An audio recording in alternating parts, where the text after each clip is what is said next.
was one of the crew of the 90s who was baked in like non-denominational evangelicalism and then kind of fast tracked into ministry.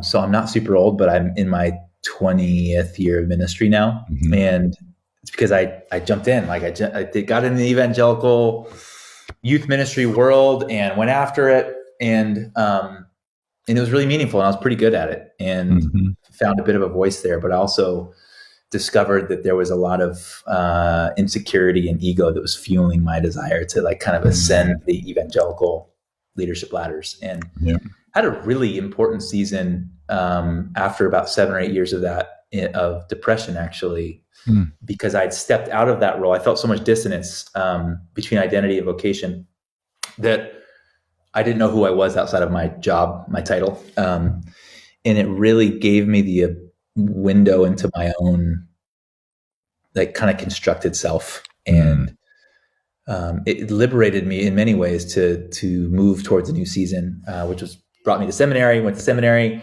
at Fuller, which I know we share in common.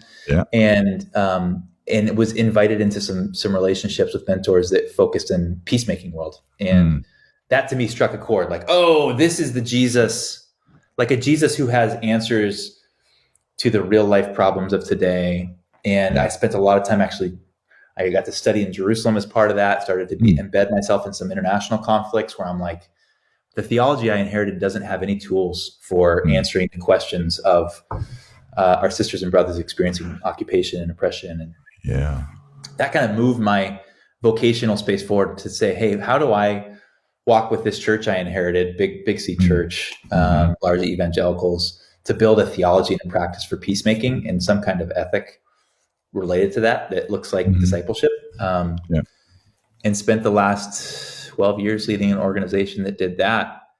But it was in 2019 that even that, like that was like, it was a hustle. And I was exposed to a lot of pain. And I think I was absorbing a lot of that on a molecular level. I was also traveling a ton and with little kids and still kind of like needing to prove something, I think. I hit a wall, and on a flight to Houston, Texas to lead a church retreat for a Quaker congregation, had my first like really bad panic attack. And the pastor picked me up and I'm like, I need you to take me to the ER, not to the church. And I felt like I was dying. Whoa.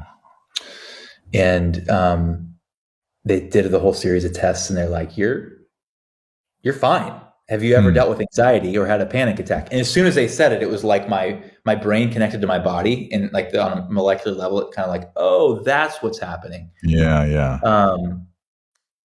And it was horrible. And my spiritual director at the time said, John, I know this feels like you're living in hell. And in many ways it is. That experience, it's one of the greatest gifts you've ever been given.